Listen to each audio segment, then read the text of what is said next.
Domingo de Resurrección. Lectura de la epístola del apóstol San Pablo a los Corintios. Hermanos, purificaos de la antigua levadura de la impureza, para que seáis masa nueva como sois ácimos, porque Cristo, nuestra Pascua, ha sido inmolado. Por tanto, celebremos festín, no con vieja levadura de carnalidad, ni con levadura de malicia y perversidad, sino con ácimos de sinceridad y de verdad.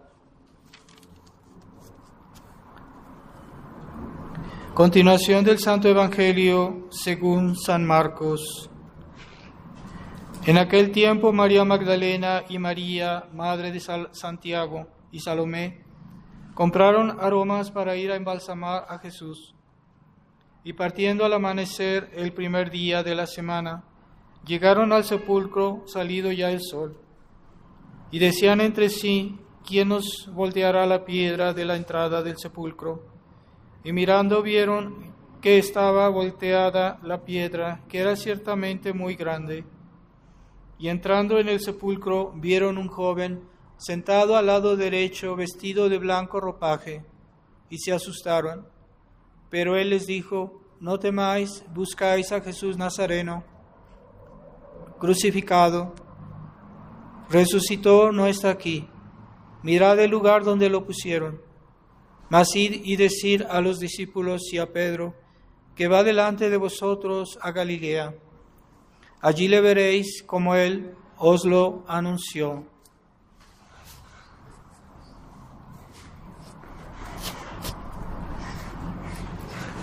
Les pido sus oraciones. Este fin de semana voy a hacer un viaje a Estados Unidos para que todo salga bien y ver a esas personas que no tienen la gracia de tener sacerdote cercano y que de vez en cuando tienen la misa, pero a pesar de todo conservan muy bien la fe y son gente muy tradicional, muy cristiana. Para que Dios también les conceda las gracias que concede en este tiempo de Pascua. En el nombre del Padre, del Hijo y del Espíritu Santo. Amén. Ave María Purísima. Estimados hermanos, hemos escuchado cómo estas santas mujeres fueron las primeras a ir a ver el sepulcro.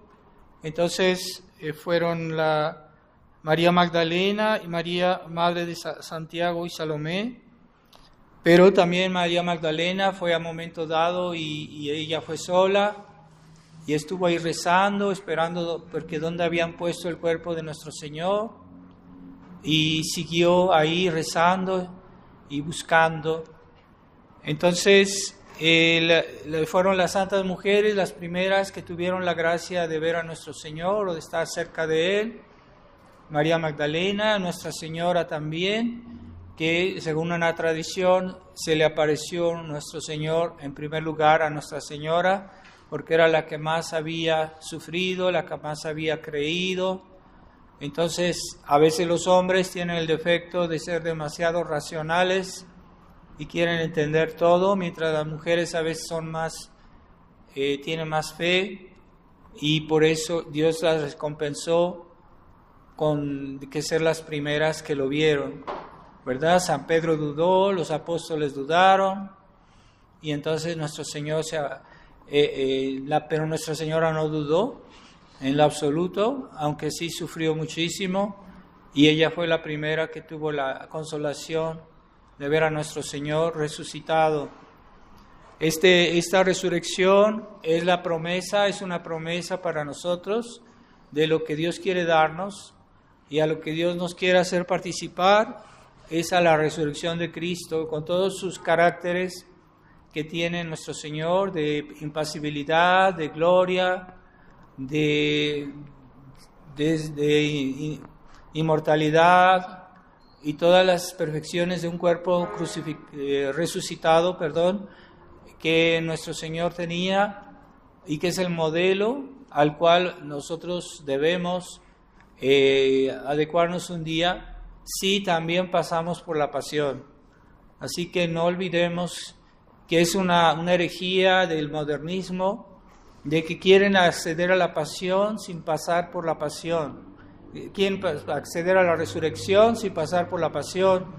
Es la herejía modernista, y por eso hacen crucifijos en los cuales está un Cristo resucitado, que el Papa Pío XII condenó, que prohibió esos Cristos, que esas cruces que tienen un Cristo resucitado, y él las prohibió. Dijo que eso es como querer negar la pasión. Entonces, para que haya la resurrección, tenemos que pasar por la pasión. Nosotros tenemos nuestra pequeña pasión, con nuestros pequeños sufrimientos que a veces nos parecen intolerables, pero no podemos compararlos con la pasión de Cristo, con la pasión de Nuestra Señora o de los santos que estuvieron cerca de nuestro Señor en ese momento. Pero tenemos que pasar por eso también. No basta sufrir, no basta tener penas, uno las llaman cruces, pero a veces no son cruces, porque para que sean cruces hay que llevarlas con amor, con la sumisión a la voluntad de Dios, con fe, en unión a Jesucristo crucificado. Entonces se vuelven cruces.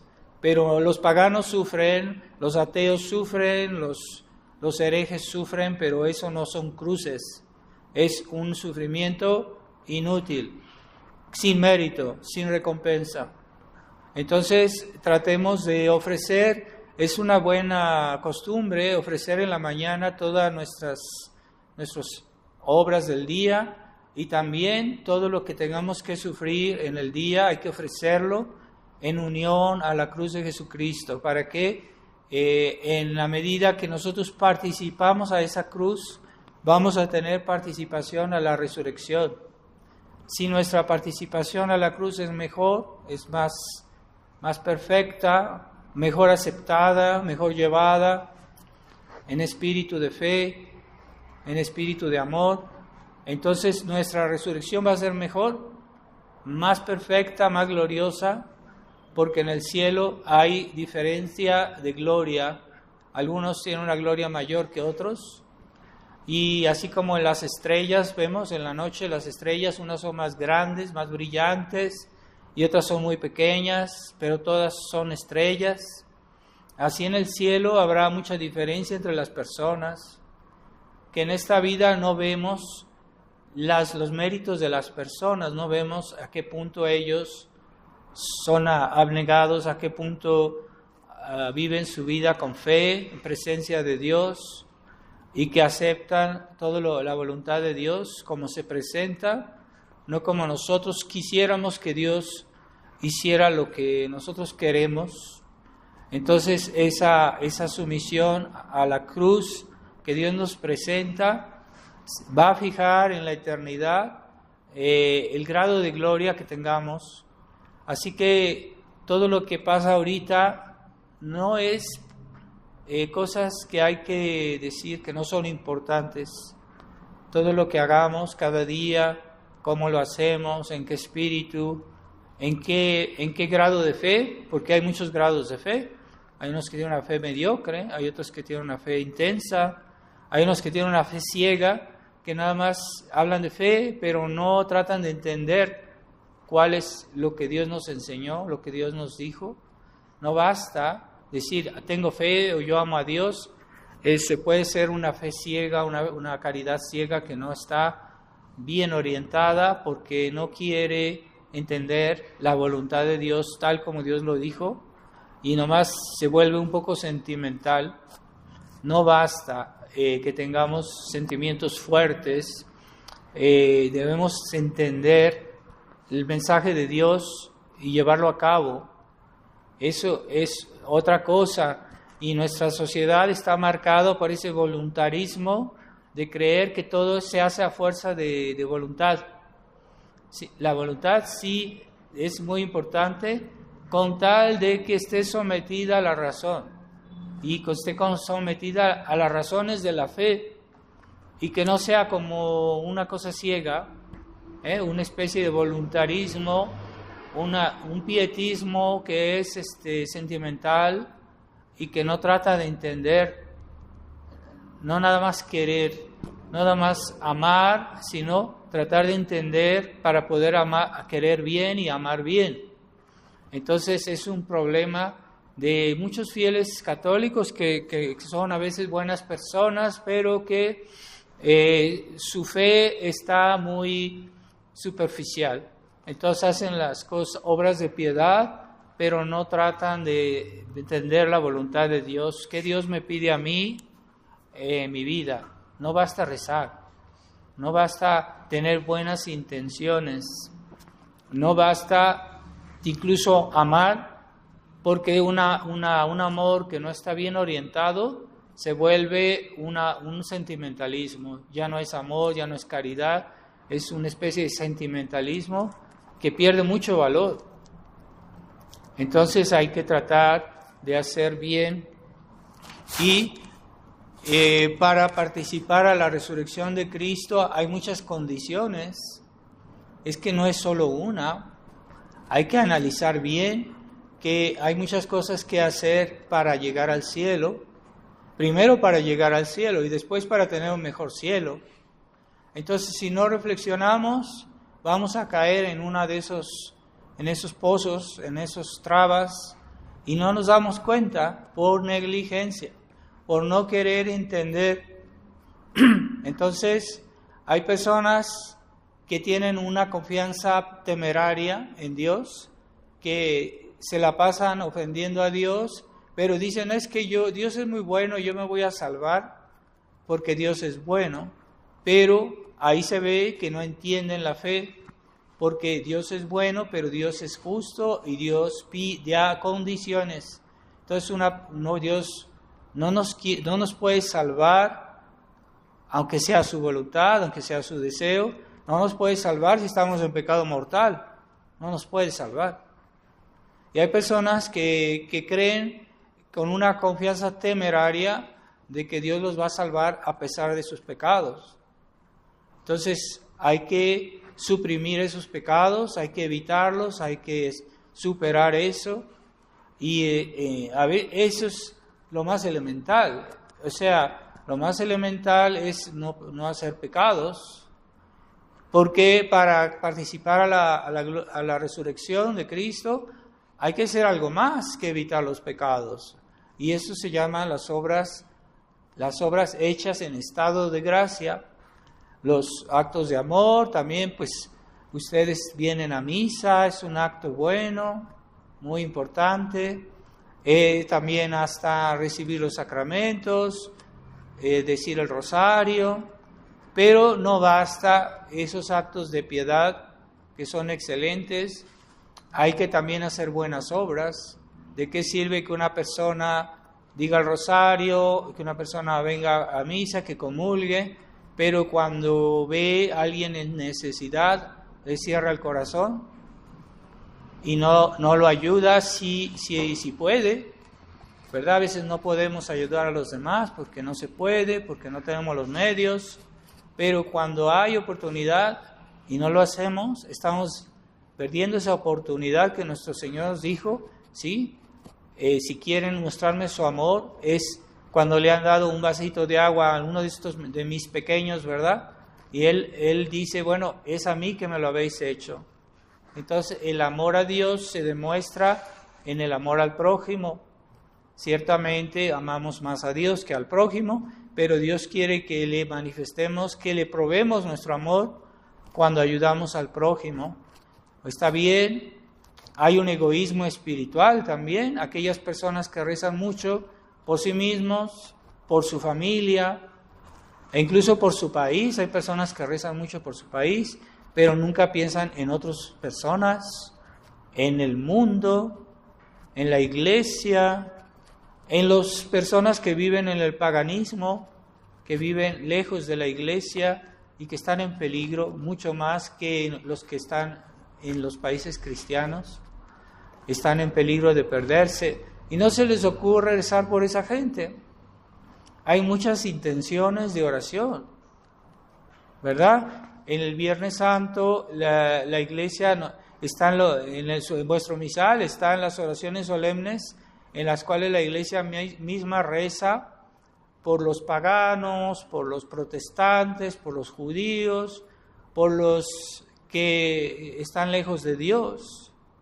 Por todas las, pero primero en estas oraciones se reza por los miembros de la iglesia. Eso es normal. Primero hay que pensar en los miembros de la iglesia, y si ven las oraciones de la misa también, en el principio del canon, se pide por los miembros de la iglesia, no se pide por todo el mundo. Es que primero debemos rezar por los miembros de la iglesia, nuestros familiares, se puede decir, espirituales, y después también por los demás.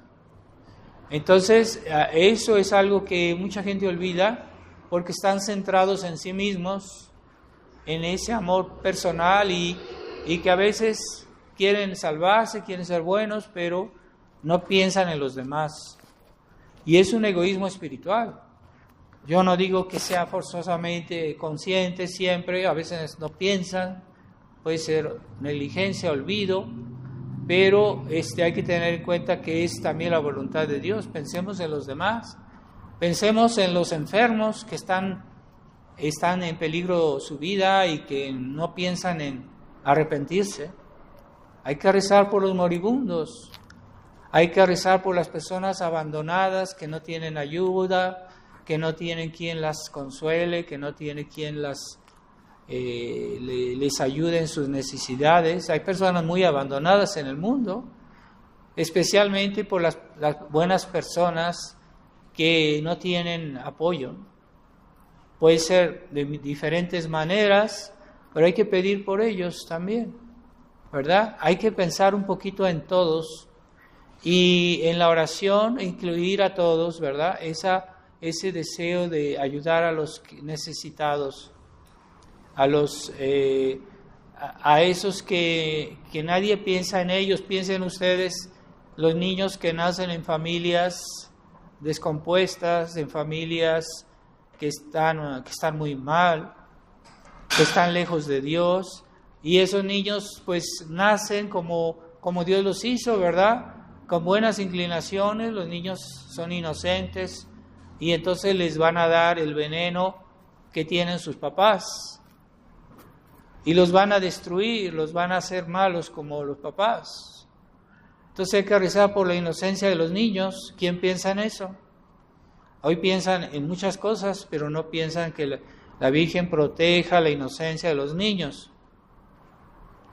Y bueno, yo hice una oración que está en la hojita del rosario para pedir por la inocencia de los niños. Esa también la difundimos cuando estuve allá en Europa, en Francia, y hasta un sacerdote francés me hizo un reproche diciendo que era exagerada, cuando es de lo más importante que hay que rezar hoy, por la inocencia de los niños. Entonces, hay que pensar en eso que tal vez nadie se le ocurre, y pedir a Nuestra Señora por eso que ella quisiera que le pidiéramos y que a nosotros no se nos ocurre. Entonces, cuando la Virgen Inmaculada se apareció a esta monjita que hicieron después la medalla milagrosa, ella tuvo una aparición y vio a la Virgen que había unos debajo de sus pies, como me parece que eran unas como luces, ¿verdad?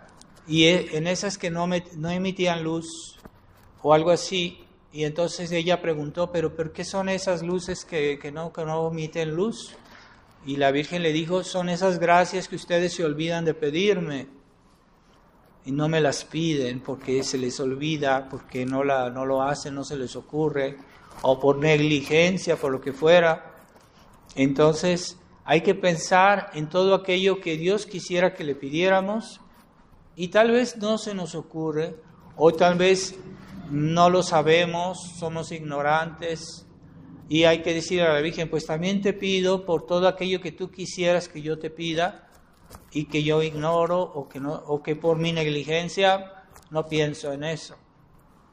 Entonces hay que saber pedir, hay que pedir, no hay que cansarse de pedir porque Dios es infinitamente rico y no es que en Él falte riqueza, pero en nosotros es nuestra mediocridad, que no tenemos confianza en su bondad y que decimos, es que ya pedí mucho, es que Dios no me va a conceder esto, es que, etcétera. Entonces no pedimos por falta de confianza, falta de fe.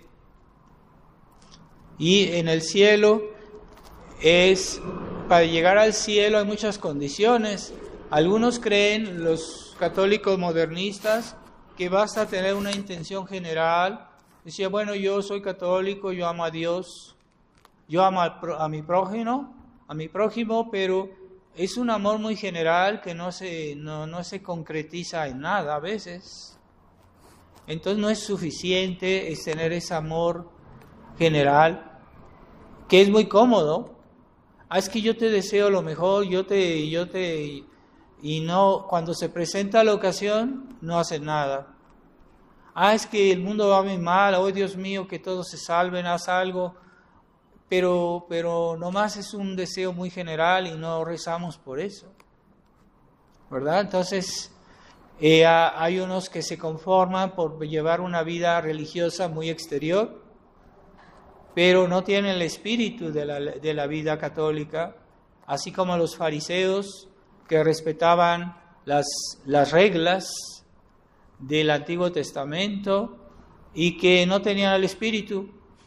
Entonces nuestro Señor le reprochó eso, diciendo, pues no tienen la caridad, no tienen la misericordia, no tienen el espíritu de la ley, ¿verdad? Entonces no basta respetar ciertas cosas exteriores y después cuando hay la necesidad y la gente tiene necesidad, a veces no lo hacen, no los ayudan, bueno, si podemos a veces hacer algo, o por lo menos rezar, entonces se nos olvida o no lo hacemos. Entonces la ley de la caridad pues es la más importante, aunque nunca hace excepción en la ley de la fe, nunca hace excepción, pero en sí es más importante la caridad, pero siempre la caridad está fundamentada en la fe, en todo lo que hace. Entonces no nos engañemos, una caridad sin fe no puede existir. Pero si respetamos la fe, entonces practiquemos la caridad, porque la caridad es más excelente que la fe, y en el cielo la fe va a ser reemplazada por la visión beatífica. Es la mayor alegría de los santos, de ver a Dios. Esa va a ser la mayor alegría de los resucitados en Jesucristo, y la mayor alegría no va a ser, pues vamos a estar en el cielo con nuestros familiares, con nuestros amigos, con los santos, con la Virgen María también. La mayor alegría de los santos es ver a Dios. ¿Y qué grado de visión van a tener? Pues en la medida que en esta vida hayan practicado la fe y sobre todo la caridad, pero no así teórica, no así de, es que yo quisiera, no, de una manera concreta, ¿verdad? No como los fariseos que respetaban solo el aspecto sensible de la ley, el aspecto visible, pero no tenían el espíritu. Entonces nuestro Señor les reprochó, pues ustedes no practican lo principal, que es el amor, la misericordia, que es más importante. Así que también en el Nuevo Testamento la ley de Dios en cierta manera es menos estricta que la antigua ley, porque hoy está la ley de la caridad y eso nos facilita mucho las cosas, pero aún así hay quienes son negligentes y dicen, es que no tengo tiempo, es que no esto y que no aquello. Siempre hay una buena razón, pero cuando quieren hacer lo que les gusta, siempre hayan el tiempo. y siempre hayan los medios, y siempre hayan todo lo que se necesita para hacerlo, ¿verdad? Ahí se ve la pereza de la gente, de los cristianos. Pero también, por ejemplo, la iglesia nos impone, por ejemplo, el domingo no se debe trabajar. Es la ley de la iglesia hoy, respetar, santificar el domingo, pero la iglesia permite, ahí se ve el espíritu de la iglesia, que por ejemplo por una obra de misericordia podemos trabajar, porque la ley de la caridad es más grande. Entonces, por ejemplo, el domingo no debemos trabajar, pero vemos que una persona está abandonada, que no tenemos quien le ayude, que no quien le ayude a limpiar su casa o a hacer cosas, o visitar una persona enferma. Entonces nosotros el domingo vamos a ayudarla, estamos haciendo una obra de caridad y eso sí está permitido el domingo. Ese tipo de trabajo está permitido hacerlo porque es una obra de caridad, ¿verdad? O también cuando hay personas que ayudan en la iglesia el domingo para el culto de la iglesia y trabajan, hacen algunas cositas, ese trabajo está permitido porque no es una obra de caridad y ese tipo de trabajos el domingo se permite, ¿verdad? Entonces no hay que fijarse en la ley de una manera, hay que respetar la ley, claro que sí, pero la primera ley es la ley del amor, de la caridad, el espíritu de la ley, no basta la ley, espíritu de la ley. Entonces esa es otra condición para participar a la resurrección. No basta que yo respeto todas las reglas, ¿verdad? Así de una manera un poco cartesiana. Entonces, y no me pongo a pensar el espíritu de la regla, ¿verdad? En la iglesia hay muchas reglas, hay que respetarlas, claro que sí. Hay que excusarse también en la malicia humana, dice, es que yo quiero practicar el espíritu de la ley y entonces no practican las reglas. Eso también es otra astucia del demonio. No, hay que respetar la ley de la iglesia, pero primero el espíritu de la ley, que es el espíritu de caridad, el espíritu de fe. Entonces, no quedarse en las apariencias, eso es peligroso, pero las apariencias también son necesarias, ¿no? Como dicen, el hábito no hace el monje, es verdad, pero lo viste, es decir, que un monje que no está vestido de monje, pues va a tener dificultad a practicar su vida religiosa, porque el hábito, lo viste, lo ayuda a practicar la modestia, el recogimiento, la separación del mundo. Entonces sí se necesita. Pero hay gente que dice, no, es que hay gente monjes que se portan mal. Sí, puede ser. Pero el hábito no hace el monje, pero lo viste. Y así necesitamos también practicar las leyes de la iglesia con fidelidad. Y hay quienes no se les ocurre, ¿verdad? O no le dan importancia, ¿no? Pero a veces son pecados mortales. Y hoy la gente olvida mucho los preceptos de la iglesia. Casi siempre se acuerdan de los 10 mandamientos, de las cosas más visibles, pero no ven que hay los preceptos de la iglesia, están en el catecismo. Y esos también obligan bajo pecado grave, ¿verdad? Los diezmos a la iglesia, el respeto del precepto dominical, de asistir a misa, ¿verdad? Hoy es difícil hallar sacerdotes, hoy es difícil, pero cuando hagan un esfuerzo, porque necesitamos de la misa, necesitamos de las gracias que están en el sacrificio de la misa. Pero aquellas personas que no puedan asistir a misa, pues pueden unirse espiritualmente a la misa. Y hay muchos que lo hacen así. Por ejemplo, el padre Hyuko y yo a veces ponemos en internet las misas, a veces se ve la celebración de la misa, y eso ayuda a muchas personas a rezar un poquito mejor, porque es lo único que pueden hacer, verlo en la pantalla. Pero hay un sacerdote que anda diciendo que no se puede ver la misa en la pantalla, porque eso está mal, que eso es pecado. Y es un error, ¿verdad? No quiere decir que cuando yo veo la misa en la pantalla yo recibo la gracia por la pantalla, no. Pero yo me estoy uniendo a esa misa que está siendo dicha en algún lugar. Y entonces eso ayuda a mi piedad, ayuda a rezar un poquito mejor, pero no es el hecho de verla en la pantalla que te da la gracia. Claro que no.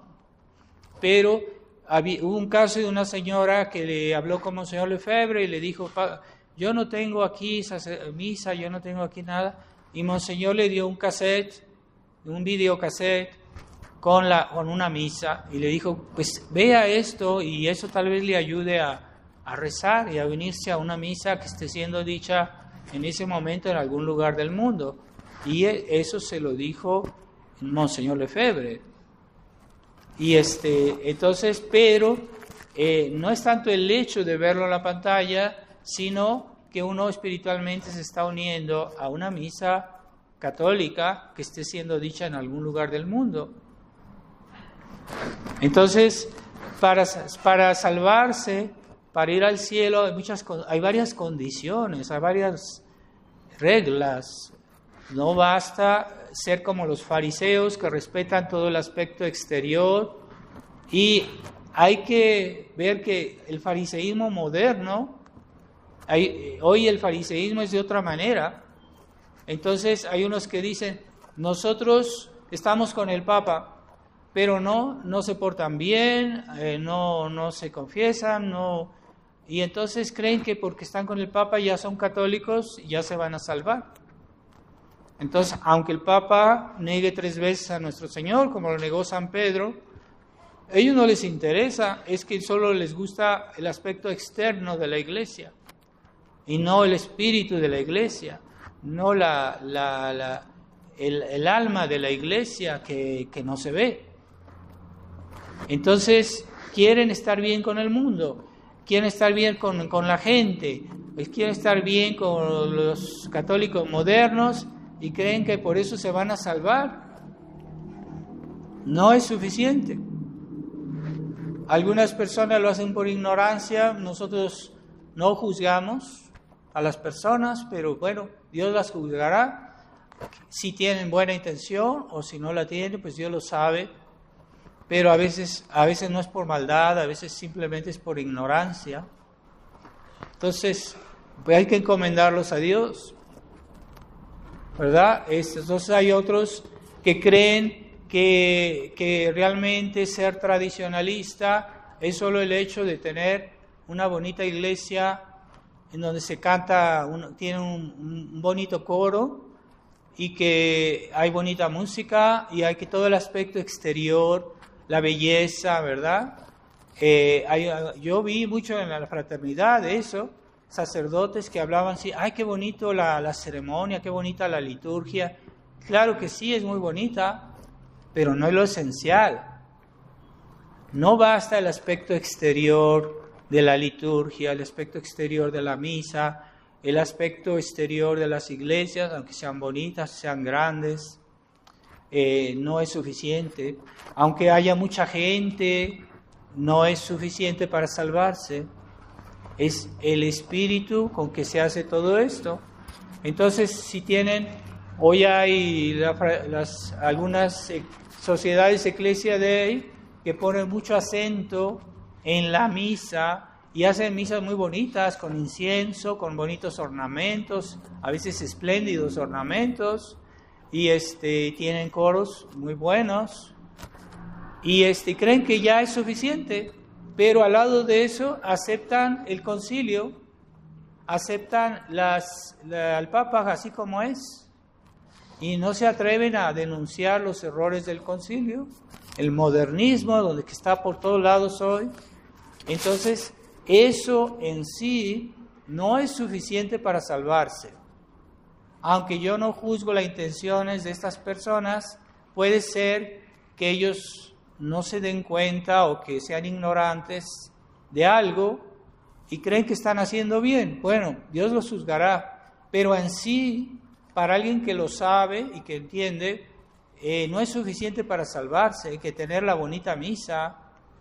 Es un error nuevo y que se ha difundido mucho en la Fraternidad San Pío X, de que les basta la belleza, el aspecto exterior, y creen que con eso es suficiente. No es suficiente si no se respeta la fe y si se callan muchas cosas sobre los errores conciliares y sobre los escándalos de los papas, de los cuales no le hablan a los fieles. Los fieles no saben muchas cosas, porque si uno va a los canales de la fraternidad, pues no hablan de muchas cosas, aunque hablen de algunas, pero Dios no nos pide una parte, Dios nos pide todo. Así que si yo no tomo la verdad enteramente, no es suficiente para salvarse. Entonces ellos dicen, es que el modernismo es malo, pero no dicen que el Papa está difundiendo eso, o dicen algo, pero no dicen todo. Entonces les esconden una parte de la verdad a los fieles, y los fieles están expuestos a un cierto peligro, y pues no es suficiente. Puede ser para un pastor, puede ser pecado grave esconder algunos de los peligros a los cuales los fieles están expuestos. Entonces no es suficiente hacer el 95% para salvarse. Hay que hacer el 100%. Pongamos que yo en mi vida no hago ningún pecado, pero nada más hago un pecado contra un mandamiento y hago pecados mortales contra ese. Pero de los demás pecados yo no hago ninguno, me porto bien, pero nada más en uno fallo mortalmente. ¿Es suficiente para ir al infierno? Es que yo soy muy bueno, yo pago, como los judíos decían, yo pago mis diezmos, yo hago esto, yo rezo, yo doy limosnas, y la gente me conoce, que yo soy buena gente, y todos me alaban y todos me quieren, pero hay en algo que fallo. Puede ser suficiente para ir al infierno. Entonces es un nuevo fariseísmo, y desprecian a los católicos que queremos conservar toda la fe y queremos denunciar todos los errores, y entonces nos desprecian. Pues es una forma de fariseísmo eso. Entonces Dios no nos pide el 95% de la verdad, como dijo Monseñor Felé, que el Concilio Vaticano II, el 95% es bueno, pero es que el 5% es malo, y entonces lo bueno está contaminado de lo malo, y todos los textos conciliares que a veces hablan que parece tradicional, pero las cosas no se juzgan individualmente, también se juzgan en su contexto, ¿verdad? Es como si dicen que el cardenal Daniel Hu, que era un cardenal del concilio, que murió en un prostíbulo. Murió, ahí lo encontraron, ahí murió.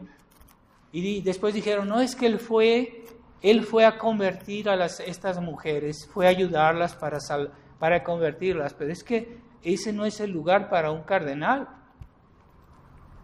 No basta el hecho de que él teóricamente quería ayudar a esa gente, pero él no podía estar en ese lugar. Ahí murió, ¿verdad? Entonces, es el contexto también que hace la maldad de una acción.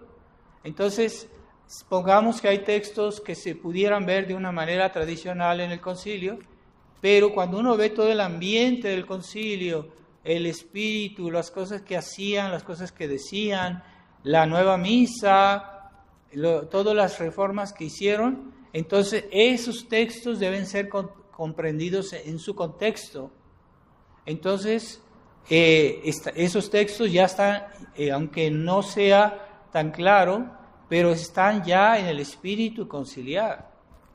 Y es lo que decía Monseñor Lefebvre, eso está en el espíritu conciliar, está imbuidos todos los textos del Vaticano II, y ya es imposible separarlos de ese contexto, de ese mal espíritu apestoso que había en el concilio, de apestaba la herejía.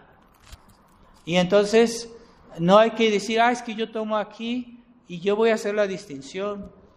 Bueno, pongamos una manzana que tiene el 1% de veneno, pues el 99% es bueno. Entonces, ¿yo puedo comer esa manzana? No. Y es por el 1% que esa manzana se vuelve mala, que esa manzana hay que desecharla en bloque. Es que nada más es el 1% que está mal, pero tú no lo puedes separar, el 99% no lo puedes separar del veneno. Entonces, ese espíritu conciliar está presente en todos los textos. Por eso Monseñor Lefebvre nunca citaba ningún texto conciliar del Vaticano II, nunca citó, si uno analiza sus sermones, sus escritos, él nunca lo citó como un criterio de autoridad. Y Monseñor Felé parece decir lo contrario cuando dice, no, es que no hay problema, el 95% del concilio es católico. Pero es una manera de razonar que no tiene los pies sobre la tierra, porque no es así que suceden las cosas. Y los mismos conciliares, los que hicieron el concilio, posteriormente dijeron, nosotros hicimos textos ambiguos en el concilio porque sabíamos que de ahí íbamos a hacer lo que queríamos y que después esos textos ambiguos les íbamos a dar el sentido que nosotros queríamos y lo logramos. Así que después esos textos ambiguos les dieron un sentido francamente modernista. Pero en el concilio parece que no dice directamente algo falso, pero hay un engaño en eso. Entonces, no basta decir la misa tradicional, no basta tener una liturgia sin doctrina, una liturgia bonita sin doctrina. ¡Ay, la belleza de la liturgia! ¡Ay, la belleza de la misa! No, lo que tiene de bueno la misa no es su belleza, es su bondad. Y esa bondad siempre debe ir unida a la doctrina de la fe integral, no a mitad, no 99%, no, total. Si yo falto al 1%, puedo hacer un pecado mortal, cuanto son cuestiones de fe.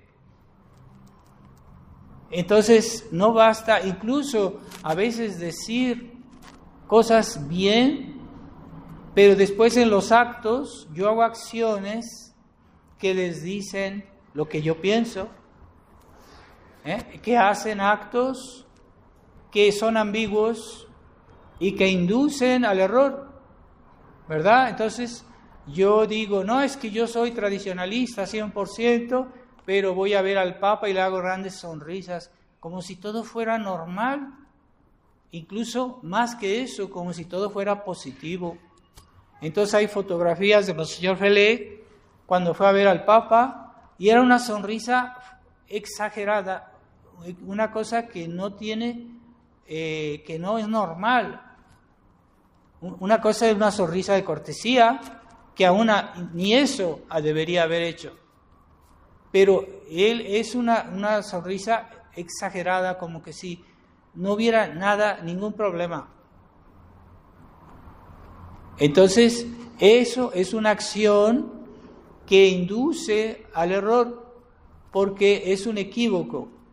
Y para las almas débiles, para los fieles que no entienden todo, los fieles que son débiles, que son ignorantes, dicen, no, pero mira que ya se arregló todo, mira nomás cómo se están saludando, cómo se abrazan, como si todo fuera normal, e incluso muy positivo. Entonces son actitudes que desdicen lo que pensamos. Entonces hay una manera también de ir al infierno, es cuando uno hace actos ambiguos. Yo decir, es que yo soy bueno, entonces yo voy a ir a rezar con los protestantes y voy a decir el Padre Nuestro. ¿Qué tiene de malo el Padre Nuestro? Voy a rezar con los protestantes un Padre Nuestro, ¿qué tiene de malo? El Padre Nuestro no tiene nada de malo, pero hay que decir que ellos no tienen la misma fe que nosotros, y si yo uno mis actos a lo que ellos hacen, es como decir, pues tenemos la misma fe, rezamos juntos, tenemos la misma actitud, la misma caridad. Es falso. Ellos no tienen la misma fe. Yo no puedo rezar con ellos. Pero hoy, cuando hay reuniones ecuménicas y el Papa se reúne con los protestantes, con los cismáticos, con los budistas y rezan juntos, hoy el pueblo cristiano, que ya perdió la noción de la verdad, y dicen, qué bonito, mira qué caridad, qué simpático, ahí todos se aman, qué buenas personas, y están haciendo un acto impío porque no se puede rezar con alguien que tiene otra fe, que creen en otro Dios. O hay protestantes que dicen Jesucristo no es Dios, es solo un santo. Entonces, ¿a quién están rezando y de qué manera están rezando y qué fe? ¿Dónde está la fe ahí? No, yo no tengo derecho a hacer eso. Yo no tengo derecho a participar en un acto religioso de otra religión. No tengo derecho, ¿verdad? Es lo que hizo Juan Pablo II, que fue con los budistas y participó en sus ritos. Ahí andaba haciendo ritos paganos. Eso es pecado mortal. Yo no sé, espero que no se haya dado cuenta de lo que hacía, pero es muy difícil que no se dé cuenta. Un papa que tiene una formación, él todavía fue formado en los seminarios tradicionales cuando fue joven, entonces tenía una noción de lo que es la herejía, lo que es el error. Entonces es gravísimo, pero hoy la gente ya banalizó todo eso y ya no ven que es grave, que es una ofensa a Dios, ¿verdad? Entonces, y que yo esté fraternizando con los enemigos, eso es una falta, pero hoy lo ven como algo bonito, como un acto de caridad. Entonces, hubo en tiempo de la guerra, me parece la Primera Guerra Mundial, estaban las tropas francesas contra las tropas alemanes, estaban peleando, pero llegó el día de Navidad. Y entonces dijeron, bueno, en Navidad no vamos a combatir, vamos a festejar. Y entonces salieron de sus trincheras los soldados franceses y los soldados alemanes, hicieron la fiesta y tomaron, etcétera, y ya después volvieron a sus trincheras, cada quien. Cuando el general del ejército francés supo que los soldados habían hecho eso, los mandó a fusilar. Dijo, no se puede fraternizar con el enemigo. Eso no es caridad, eso es compromiso. Y ustedes no se puede fraternizar con el enemigo. Y los mandó a fusilar. Porque en ese tiempo todavía la gente tenía una noción de que hay que respetar sus convicciones, hay que tener sentido del honor. Entonces, yo soy católico. Es que, discúlpeme, pero yo no te puedo dar razón a ti, testigo de Jehová. Es que vienen muy amables, ahí con la sonrisa, pero con la sonrisa te quieren quitar tu fe, lo que tienes de más precioso, te quieren hacer un gran daño, te quieren llevar al infierno, con la sonrisa. Es que yo no quiero faltar a la caridad, no, los trato muy bien, pobrecitos, vienen con una sonrisa, te quieren hacer el mayor daño del mundo. Lo mejor es decirles, mire, yo no tengo tiempo, no quiero hablar con ustedes, váyanse. Porque de todos modos hay algunos ingenuos que creen que los van a convertir. Es dificilísimo convertir a un testigo de Jehová. porque ya tienen ellos reglas muy estrictas de que nunca por ejemplo, si les dan un libro, si les dan un texto, ellos tienen la obligación de no leerlo, de tirarlo, y cuando uno les dice algo, están bien cerrados, no oyen, aunque sea un sacerdote que les diga y les explique, es muy difícil que se conviertan. Pero sí, los católicos que hablan con ellos toman el riesgo porque son ignorantes y entonces ellos les van a decir cosas de la Biblia que los católicos no entienden, porque los católicos no leen, no estudian su religión y entonces no saben explicarse y no saben decir por qué el protestante está equivocado. Entonces, según ellos, creen que van a poder convertirlos, se creen poderosos. Y lo ideal es decir, mira, no tengo tiempo. Incluso decirles que se vayan, que no vengan a su casa, que entiendan que es un lugar católico, ahí no tienen nada que hacer. No, es que no quiero faltar a la caridad. Pues estás deformada, tu mentalidad es deformada. Te estás exponiendo al peligro con esa gente. Esa es la mentalidad de la falsa caridad. Entonces, no basta que tú respetes las reglas externas de tu religión. Si quieres participar a la resurrección de Cristo, no basta que tú respetes ciertas cosas. También debes respetar el espíritu de la fe, el espíritu de caridad, pero también debes evitar los actos que desdicen lo que tú piensas. ¿Verdad? Son como un papá que le enseña a sus hijos, los lleva al catecismo, los lleva a hacer la primera comunión, pero el papá está viendo películas malas delante de los niños, que el papá lee libros malos o tiene malas amistades. Entonces los niños ven eso y dicen, bueno, es que no es lo que yo aprendí en el catecismo. Y entonces se acostumbran a una vida doble, decir, yo soy católico, de vez en cuando voy a confesarme, pero después vuelvo así al vómito. Y así lo hacen toda la vida. Entonces se vuelven liberales, los niños se vuelven liberales, dicen una cosa y hacen otra. O hacen lo bueno y lo malo mezclado, es típico de liberal. No quieren separar todo lo malo, sacarlo, escupir todo el mal, todo el veneno. No quieren.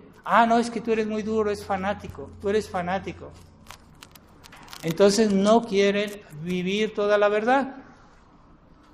Entonces no basta decir, yo pienso así, en tus actos también se nota.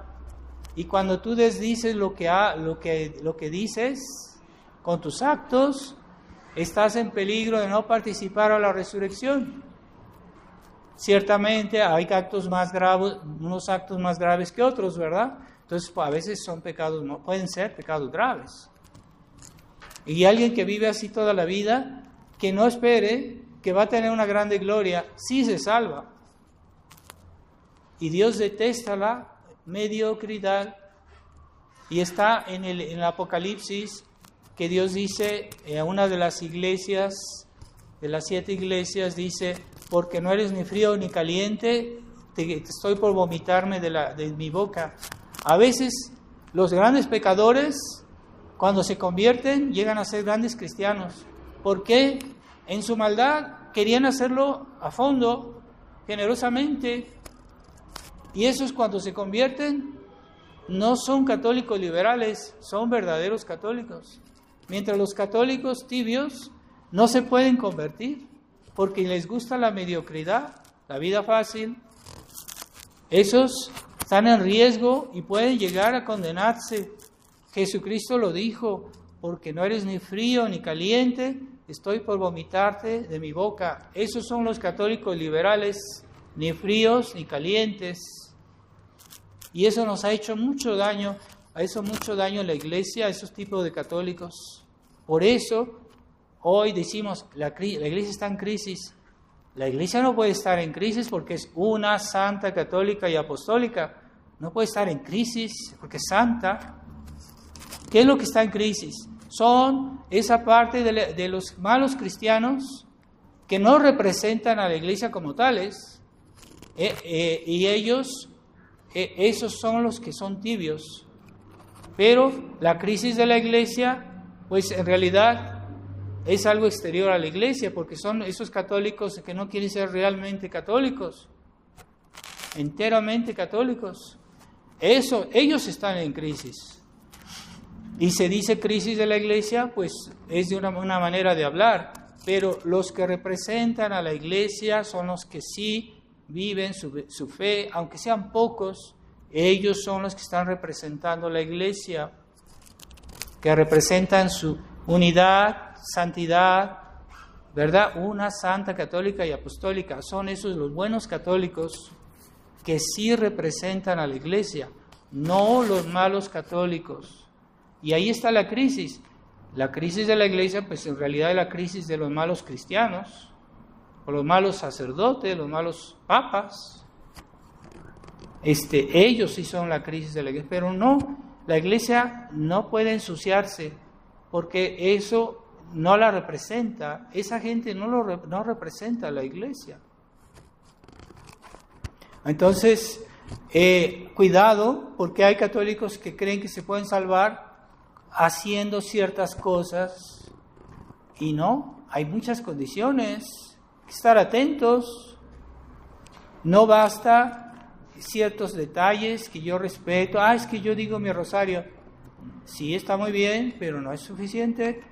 ¿Vives lo que dices? ¿Haces lo que piensas o no? Ahí está la pregunta. Entonces, hay que estar atentos a eso, porque hay una nueva forma de fariseísmo. Hay muchos tipos de fariseísmo, de personas que no quieren todo. Entonces, los enemigos de la iglesia dicen, es que son integristas, son como fanáticos. La integridad es algo bueno, ¿verdad? Si tú compras un coche, pero tiene una rueda que no funciona, no sirve ese coche. Necesita estar íntegro, eso quiere decir integridad. Cuando todo está en orden, cuando todo está en su lugar, como debe ser, es algo íntegro. Es normal, no es fanatismo. Que busquemos la integridad en las cosas, no es fanatismo. Pero nos quieren hacer creer eso, ¿verdad? El fanatismo es cuando nosotros ponemos mucho acento en un aspecto parcial de nuestra religión. Como hacían los fariseos, eso es fanatismo. Y ellos respetaban la ley puramente exterior, pero no respetaban el espíritu de la ley. Y los tradicionalistas, que respetan ciertos aspectos de la iglesia, pero no quieren aceptar toda la fe, también son fariseos. Y los tradicionalistas que quieren, que denuncian algo del concilio, pero no quieren denunciar todo, también son fariseos. Y los tradicionalistas que dicen todo bonito, todo bien, pero en sus actos desdicen lo que piensan, aunque no lo nieguen, oralmente no lo niegan, pero en sus actos sí lo desdicen, también son fariseos. Entonces no es suficiente respetar algo en nuestra religión. Dios nos pide todo y hacerlo bien. Cuidado, porque por un solo pecado mortal se puede condenar. Entonces hay que ir con temor y miedo, como hacían los santos, ¿verdad? Los santos temblaban delante del juicio de Dios y estaban siempre atentos a todo lo que hacían para hacer bien la voluntad de Dios. Es lo que hay que hacer, porque a veces Jesucristo dijo, el camino para ir al cielo es estrecho y muchos querrán ir al cielo y no podrán. ¿Por qué? Porque no estuvieron atentos a todo y no hicieron bien las cosas. Alguna negligencia, a veces puede ser pecado mortal. Entonces, cuando Nuestra Señora se apareció en Quito, cuando la Señora del Buen Suceso, que es una aparición aprobada por la Iglesia, el obispo del lugar, él aprobó la aparición y compró el báculo, la Virgen, la imagen que hicieron de la Virgen, tiene un báculo, y él mismo lo mandó a hacer, Después la Virgen le dijo a la vidente, le dijo, este obispo normalmente se hubiera condenado porque ha sido muy negligente en sus deberes. Entonces lo normal es que él se hubiera condenado, pero porque él me hizo este báculo se va a salvar. Quiere decir que era un obispo aparentemente bueno porque respetó a la Virgen, aprobó la aparición y trató bien a la vidente, pero normalmente se iba a condenar por su negligencia. Es que es un obispo bueno, es que él hizo esto. No es suficiente, no sabemos bien lo que pasa en las conciencias. La Virgen le dijo a la vidente, normalmente él se iba a condenar por su negligencia en su ministerio. Pero yo le voy a hacer la gracia porque me hizo el báculo de que se salve.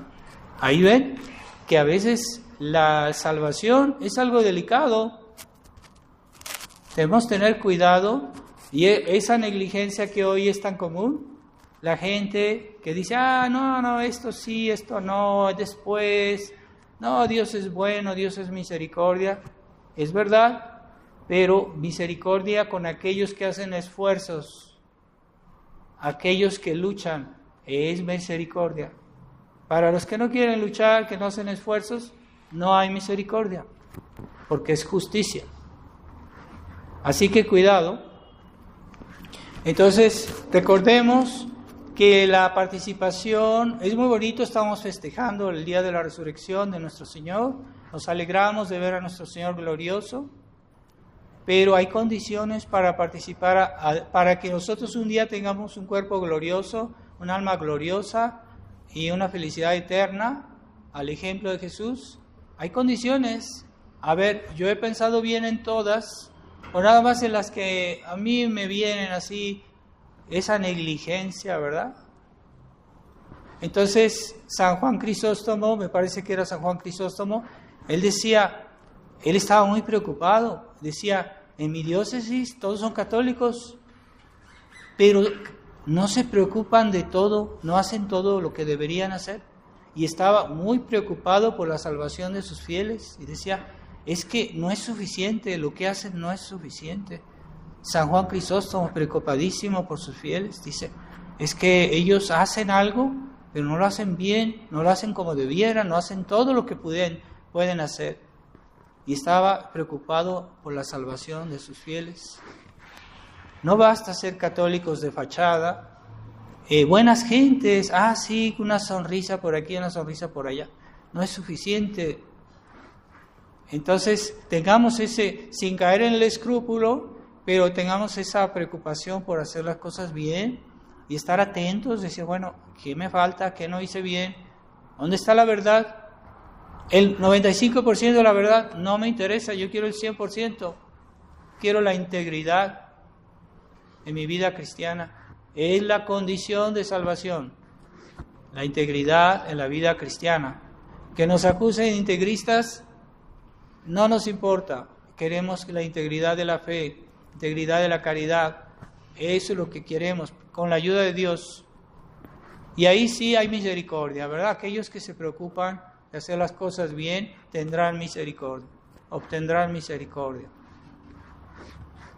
Como dicen las bienaventuranzas, bienaventurados los misericordiosos, porque alcanzarán misericordia, ¿verdad? Pero alguien que no hace obras buenas, no hace misericordia, no va a obtener misericordia. Está implícito ahí en lo que dice Jesús, los misericordiosos porque obtendrán misericordia. Quiere decir que si no son misericordiosos, no obtendrán misericordia, ¿verdad? Como una persona que toda su vida nunca rezó por las almas del purgatorio. Es que no sé, pues eso no me interesa, no sé qué. Bueno, cuando murió esta persona, otras personas dijeron, vamos a decir misas por este difunto porque acaba de morir. Y hicieron decir misas, pero a él Dios le dijo, tú no vas a recibir ninguna gracia de estas misas porque tú nunca rezaste por las almas del purgatorio. Ahí se ve la justicia de Dios. Y no se le aplicaron los méritos de estas misas porque él nunca en su vida pensó en las almas del purgatorio. Así que también hay que rezar por las almas del purgatorio. Es una condición de Dios también. esa caridad no se extiende solo a mí, a mi familia, a los que yo amo, a mi país. Debo ser un poquito más generoso y también pensar en las almas del purgatorio. Sí, no se me había ocurrido. Nunca pensé en eso. Es que tengo mucho que hacer. Entonces, pensemos que las almas que participaron más a la resurrección de Cristo son las que sufrieron más con Cristo. Así es, la Virgen María, que sufrió mucho, San Juan Evangelista, y todos los santos tuvieron su pasión de una manera diferente. Algunos sufrieron el martirio, otros simplemente la cruz de sus obligaciones, a veces las tentaciones del demonio, a veces las persecuciones. Aunque no hayan sido mártires, llevaron su cruz. Es la condición de ir al cielo. Entonces, la cruz viene sola a veces uno la debe afrontar, ¿verdad? Por ejemplo, si en caso de persecución, pues hay que afrontarla a la cruz. Pero a veces no es necesario estarla buscando todo el día. Está bien hacer sacrificios, está bien hacer penitencia, ¿sí? Pero hay cruces que vienen solas, y aquellas personas que aman la verdad, que aman a Dios, por el hecho mismo ya van a ser perseguidos, porque cuando los malos ven que una persona es buena, ahí es cuando comienzan a molestarla, y puede a veces llegar hasta el martirio. Entonces, pidámosle a Nuestra Señora ese sentido de la fidelidad a la fe, a toda la fe, no solo una parte, la fidelidad a nuestro deber, no solo a alguna parte de nuestro deber, a todo nuestro deber, de la fidelidad a la caridad con el prójimo, no solo una parte de esta caridad, sino a toda la que nosotros podemos practicar. Dios no nos pide más de lo que podemos, pero a veces no hacemos todo lo que podemos. A veces no usamos la imaginación. Dios nos dio la imaginación para usarla. Entonces digo, es que ¿qué puedo hacer? Es que eso no me interesa, no tengo tiempo. No se nos reflexionar y decir, ¿qué pudiera hacer? ¿Qué está en mi posibilidad? Es que yo siempre utilicé mi dinero para mí porque es mi dinero. Y nunca hicieron caridad, nunca ayudaron al prójimo. Dios te pedirá cuentas, como al rico Epulón, que tenía muchísima riqueza y que nunca se le ocurrió darle una migaja de pan al que estaba ahí en su puerta. Bueno, el uso que usamos de las cosas que Dios nos dio, es que es mi dinero, es cosa mía. No, es que Dios te lo prestó por un tiempo. Todo es de Dios. Pidamos a Nuestra Señora el espíritu realmente católico, que no caigamos en ningún tipo de fariseísmo, porque ese fariseísmo es lo que nos puede perder. Permanezcamos en la humildad, en la caridad, y pidamos todo lo que podamos y hagamos todo lo que podamos por Dios, por el prójimo. Esa es para que no haya riesgo de que nos condenemos. Sí, puede haber riesgo. ¿Quieres arriesgarte? Bueno, pues arriésgate. Es cosa tuya, pero que no te lleve la sorpresa el día que mueras y que Dios te diga, ¿por qué no hiciste esto? Podías. Es muy peligroso, ¿verdad? Vamos a pedirle a Nuestra Señora, a las santas mujeres que nos dieron el ejemplo de fe, de fidelidad y que no dudaron en esos tiempos de la pasión. Pidámosle su intercesión y que Dios nos despierte siempre en el fervor, en la integridad de nuestra vida cristiana. Ave María Purísima.